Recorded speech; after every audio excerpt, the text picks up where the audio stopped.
halted pending my ruling.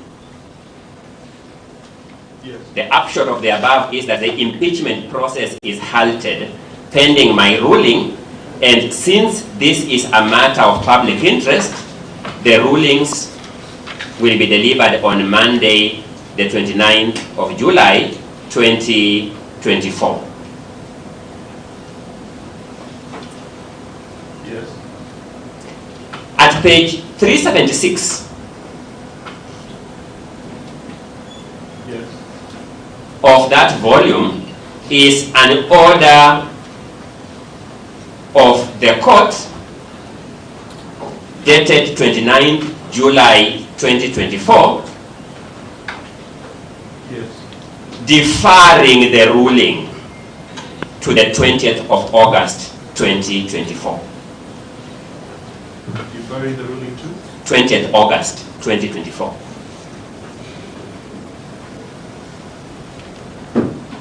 Yes. It is crucial to keep our eyes constantly fixed on the fact that the impeachment process had been halted pending the ruling. Yes. It is during the subsistence of this clear and unambiguous order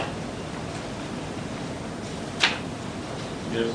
that the County Assembly of Meru passed the impeachment motion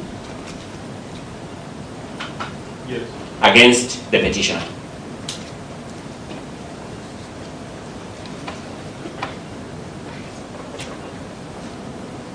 Yes.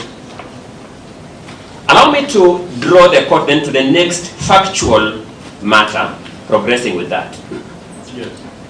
At volume number 5,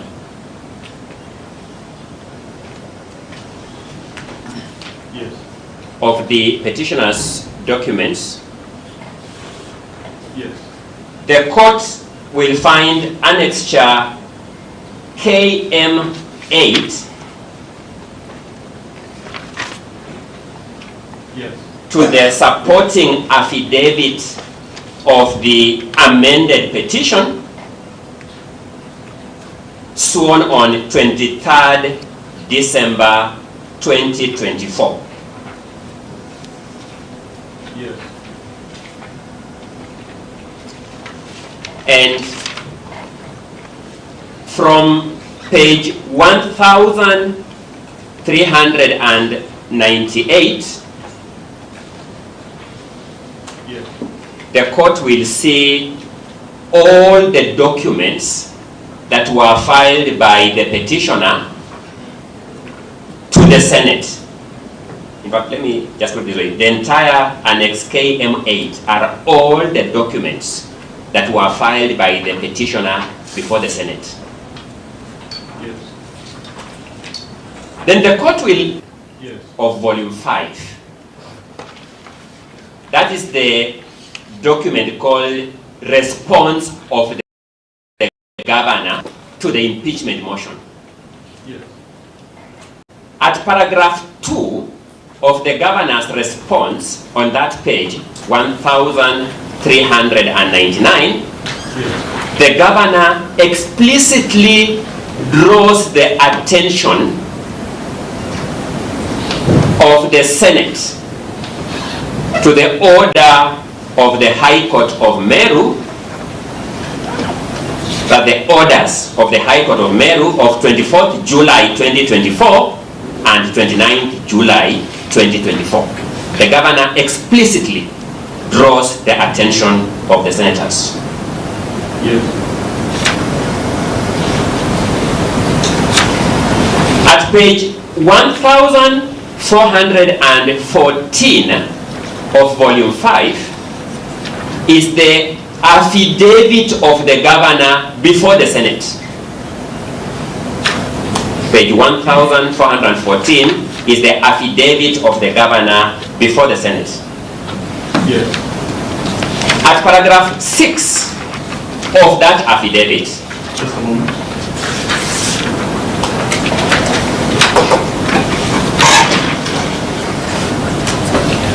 That's paragraph 6. of that affidavit,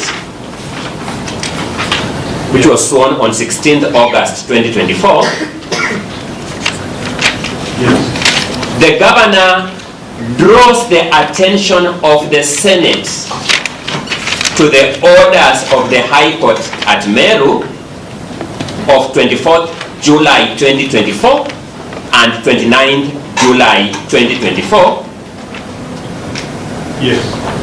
and annexes those orders as exhibits. Yes. Then we go to volume number 1A of the governor's documents. Volume number 1A of the governor's documents, you'll come across exhibit BMK 1D. 1D. 1D for dog. Yes. Exhibit BMK 1D is a Hansard, the Hansard of the afternoon sitting of the Senate Yes. of 20th August 2024. The Hansard of the afternoon sitting of the Senate of 20th August 2024. Yes. In that volume, that Hansard starts at page 223. Yes. If you go to page 343, which is a continuation of that Hansard, Yes. you will find a part of the submission of counsel for the governor, coincidentally yours truly, my lord. Yes.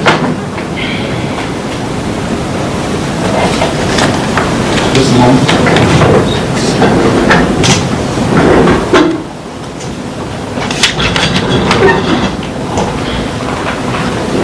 Yes. It starts, the material part for purposes of this submission, it starts at paragraph 6 of that page, which starts with the words finally. But I only want you to write verbatim these words because there are many. I'm going to read them, but I'll give you the effect of the words I'm about to read. Yes. For the governor, it was submitted, and I quote, that finally, Madam Temporary Speaker, sir, the impeachment process itself, in its entirety, I wish to refer you to volume 2 of the governor's document at page 28 to 32. On page 28, you can see Meru Constitutional Petition number E013 of 2024. The parties to that case are Honorable Kawira, the petitioner, and the County Assembly of Meru, the respondent. The two parties now appearing before you and represented by counsel, as has been the case. If we turn to page 31 of the governor's volume 2, there is a ruling of court. The ruling of the court says the upshot of the above is that the impeachment process is halted pending my ruling. Since this matter is of public interest, the ruling of the interested parties and the main petition will be delivered on 29th July 2024 via email. It is in the public domain that ruling was not delivered on that day and is still pending delivery, and this order remains in force. As a matter of principle, I invite senators to reflect on this question because the governor has been brought here by the county assembly claiming that it wants to strike a blow for the rule of law. And yet, we are here debating this matter in the face of an order of court reading, and I quote, the upshot of the above is that the impeachment process is halted. As a matter of principle, distinguished senators, what position do you want to take on this matter? You are the judges. You will make the decision one way or the other. I have done my part as a legal representative to my clients. I have made full and candid disclosure that we may be perpetuating a violation of the rule of law. I am not the decision maker. I leave the eventual decision to your able hands, distinguished senators. Is this the way we shall grow our institutions? If a court of competent jurisdiction can make an order such as this, and the county assembly proceeds in violation of this order, the governor has told you, on her part, she has taken some action on this violation, and from page 35 onwards, you will see a contempt of court application that has been filed. She has done her part. The court will deal with that. Shall we, sitting here in good conscience and our attention having been drawn to these facts, perpetuate this process which, on the face of it, the county government has undertaken in violation of a valid court order? It is not for the governor, it is not for her counsel to make that decision.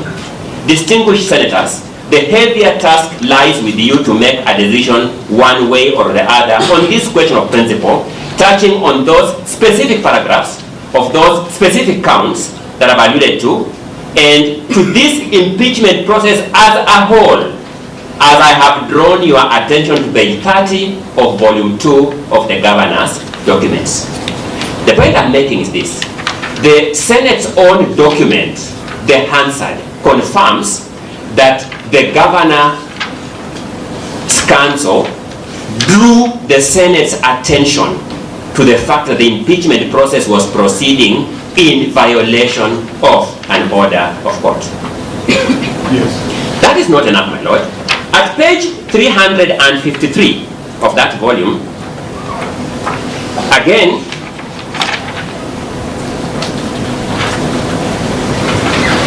yes, the last paragraph, you will see the contribution by Senator Dr. Halwani. The very last paragraph or entry on that page 353. It says, "Thank you, Mr. Speaker, sir. I am reflecting on the history of Parliament.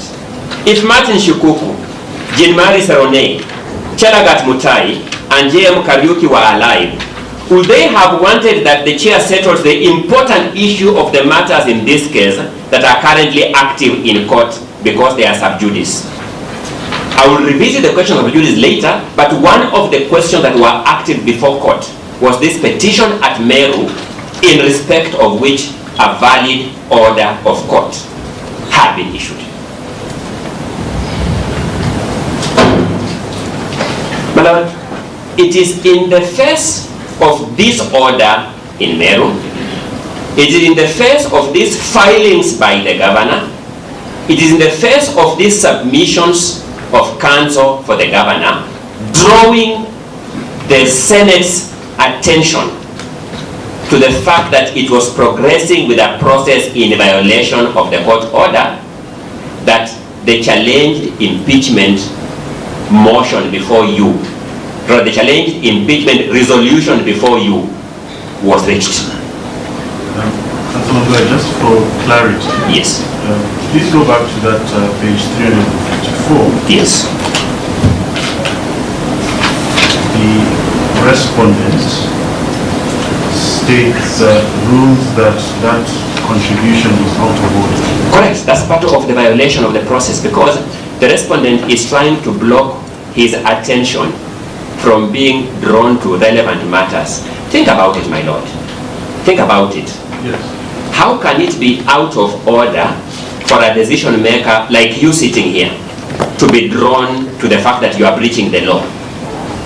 If any counsel here were to stand in the midst of these submissions of mine and say, my lord, we are progressing in violation of the law, wouldn't you, in good conscience, Ongoya, sit down? Let us first of all assess the substance of that submission, because that is important. Rule of law is crucial. So that ruling that was out of order is a perpetuation of the determination of the respondent to proceed in violation of the existing order of court. Proceed. Thank you. So, my lord, we then take you to volume 10 of the petitioner's documents, and I would invite you to read in its entirety the decision running from page 109 of volume 10 to page 118. But I will request that in reading that volume, you pay special attention to paragraphs 33 to paragraph 40 of that ruling. I wouldn't want the court again to regurgitate it, but I will read it for its full tenor from my end. Yes. This now is the ruling of the High Court at Meru on the contempt of court application that the petitioner before you filed. What did it state? The ruling is, we used to call it hot from the printing press. It's dated 13th of February 2025, barely 8 days ago. So, Counsel Ongoya, I will stop your time because we need to discuss that ruling. Yes, ma'am. To the limited extent, and yes. I will give the respondent and any of the interested parties an ability to chip in. Yes. There's only one High Court in Kenya. We have stations, Meru and Impeachment. Yes. When you cite that, yes, it's a finding of this court. Correct. So we cannot proceed as though I am reviewing it, having a merit discussion of it. Correct. That is your position. That's my position. Anyone for the respondents or interested parties who takes a contrary view? That for better or for worse, so let me explain. For better or for worse, that ruling delivered by the High Court sitting at Meru, dated 13th February 2025, is the same as a ruling of this court. I cannot revisit it. I must accept it as is. That's the petitioner's position, is like that. Yes. Anyone to the contrary view? My Lord, very humbly, for that respondent of that interested party, sorry, I have already challenged with your sentence that you must accept it. I think that should be qualified, my Lord, because that is a High Court like yourself, and our humble view is that that decision is not binding on you. My Lord, it's only persuasive, and that is what we'll also be submitting, my Lord, that decision is not binding on you. My Lord, perhaps also to bring to context, I am aware that there is an appeal against that ruling. The Court of Appeal has certified that matter as urgent for hearing, and I believe the appellate court will be dealing with those issues more substantively. Yes, so, my Lord, to that extent, sorry, my Lord? Has it been stayed? Not yet, my Lord, but directions have been issued, certified the application as urgent. So, my Lord, to the extent that it is persuasive, we have no problem. You cannot accept it wholesome without yourself digging into the whatever I can say the merits or demerits of that. You have stated, Counsel Kirimi, that we will also address this in your submission. Yes, my Lord. So I'm not making a determination. The name, my Lord? Yes. For the fifth interested party? Yes. The name is Meru. Yes. My Lord, on the part of the Assembly, because that ruling in Meru was between the petitioner and the County Assembly, which was the respondent in that matter. Yes. Our position is as follows, my Lord. Foremost, that ruling is not binding upon you. But even more fundamentally, my Lord, yes, the petitioner has brought the question or the issue of whether there was a conservatory order stopping or halting the impeachment motion before you for determination. yes. So to the extent that, my Lord, that issue is before you for determination, and parties have extensively submitted on that issue, parties have pleaded, Yes. we have replied, the County Assembly has replied, a very detailed reply affidavit Yes. on the issue of whether there was a conservatory order. Yes. It remains a matter before you, and it is perfectly open for you, my Lord, because the petitioner brought it to court. They did not disclose that that issue was before the High Court in Meru. Yes. It is perfectly open for you, my Lord, to interrogate the pleadings that have been filed by parties, the submissions by the parties, and for you, my Lord, to arrive at your own independent decision as to the question of whether there was a conservatory order. It is a live matter that is before you, my Lord, and we will urge you to exercise the discretion on that question, my Lord. when your time is reached, you will submit on that with more breath. Thank you, my lord. Ongoya, you may proceed. Thank you. Just one comment so that the record doesn't capture that. Mr. Kawira says that the petitioner came here and didn't disclose to this court that there was a pending contempt of court application at Meru. The farthest an advocate can go from the truth is that submission. The farthest. Because the petitioner, in fact, attached the full contempt of court application in Meru as an annexure to the filings here. How clear can a disclosure get, my lord? I have been at the bar for the last 20 years. I can't imagine a clearer disclosure than actually photocopying the full contempt of court application and putting it before you as one of the annexures.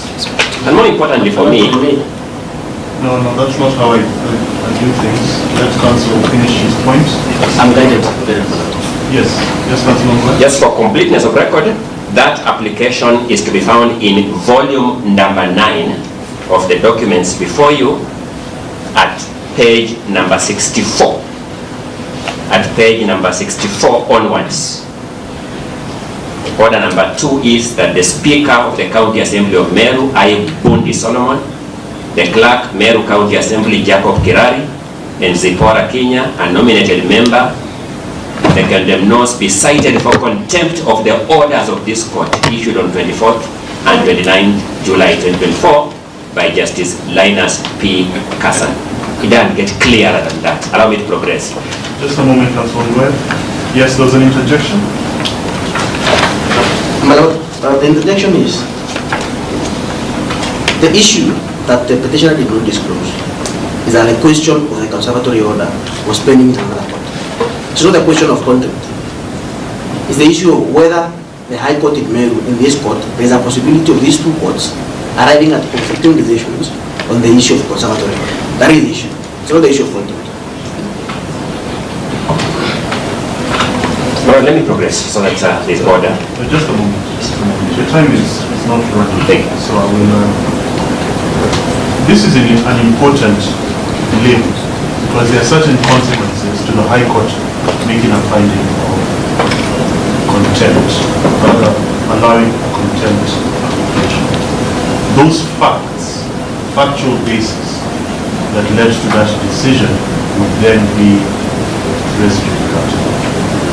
That is the uncontrovertible position.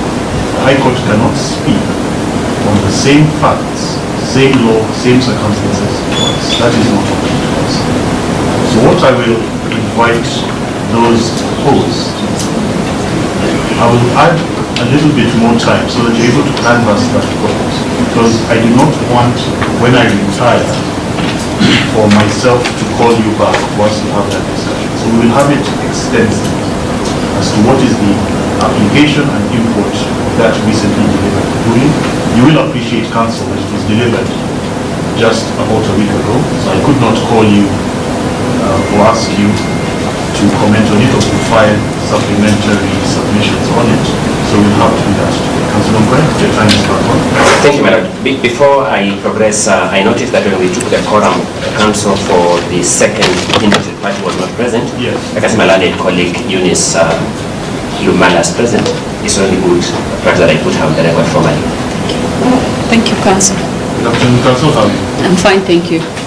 It's not good afternoon, good morning. Yeah, and apologies for coming in late. I was before an arbitral tribunal. Thank you. Yes, Counsel Ongoya.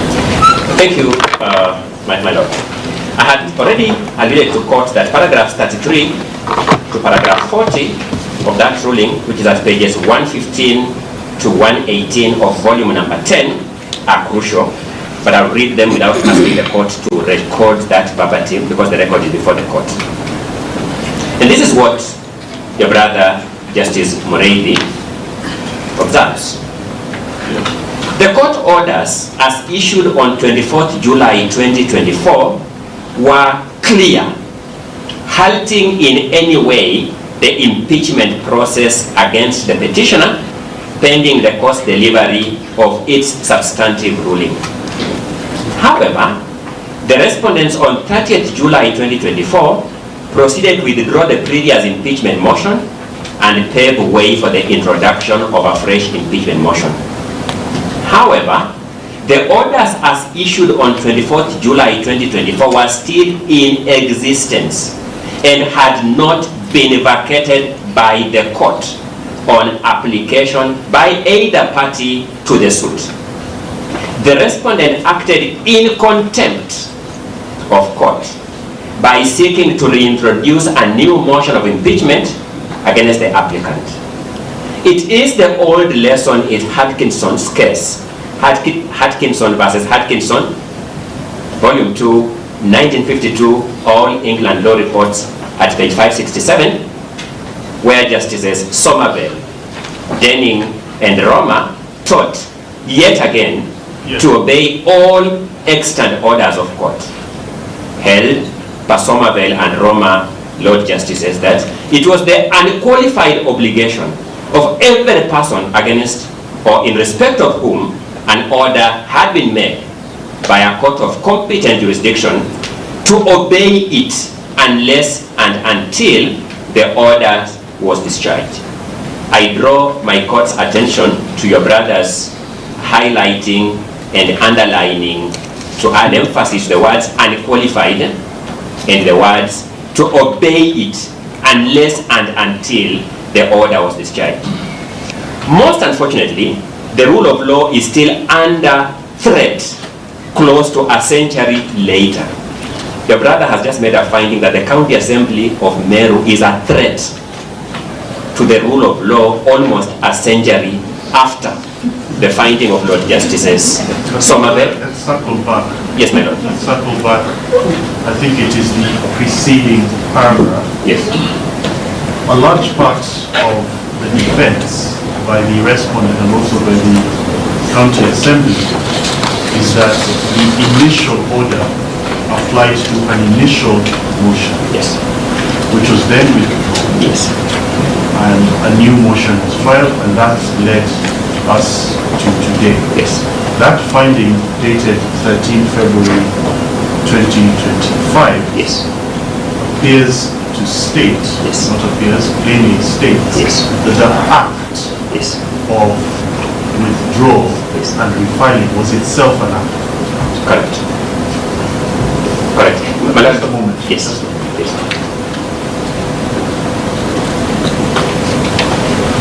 What is the fifth interested party's position on that?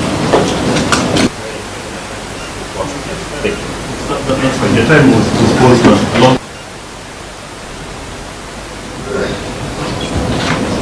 Lord, allow me to, first of all, on behalf of the sixth interested party, the move of the two motions, Yes. to give a bit of context to that one. My Lord, first of all, introduction and withdrawal of motions in the Assembly is guided by the standing orders. Just a moment. Just a moment. What I cannot do is I cannot sit in review of that.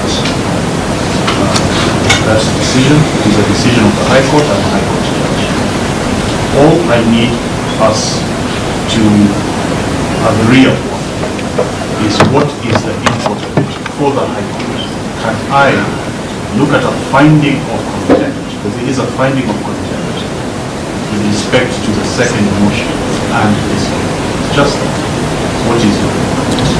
My Lord, our view is that the ruling that my senior has talked about is with regard to the impeachment motion, the initial motion that was dated 15, and that was tabled on 17th July. That is not what the ruling.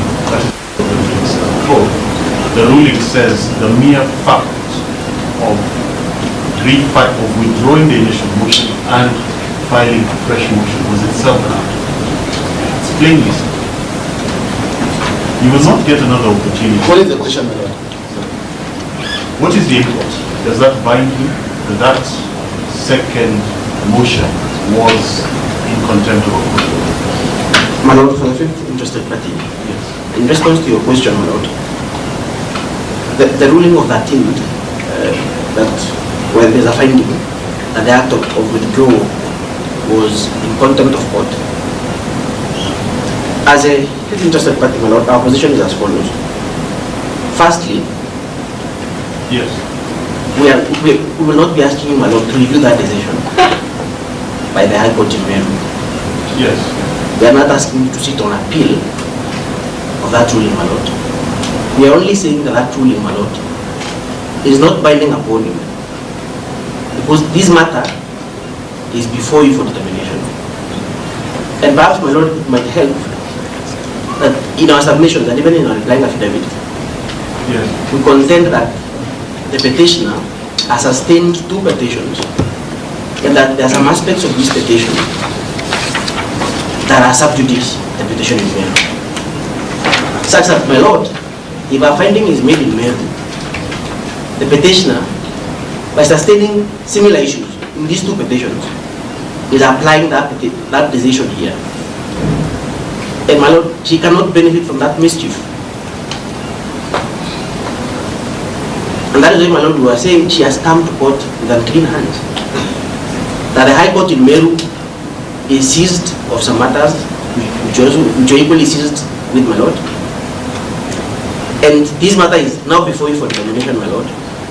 It's either the petitioner concedes that some of these issues are sub judice, Yes. or the court proceeds to determine these matters altogether, because these are matters that are before you for determination. Not on review and not on appeal. Just a Determine moment. them afresh. Yes, madam. Just a moment. The reason why I am... Sorry, there's a hand up. I don't know whether that's... Your Lord, Zipporah, Kenya, the mover of the motion, and if I'm allowed, I can explain why I moved a second motion, and I can explain why I feel there were no court orders, if I'm allowed. Yes, Madam Zipporah, first of all, good morning. How are you? Good morning. Good morning. You're represented by counsel. You are joined as an interested party separate from the assembly within which you serve. It should not be proper for me to open essentially a hearing by receiving comments from yourself. However, what you can do, you can whisper into your counsel ear. Yes, yes.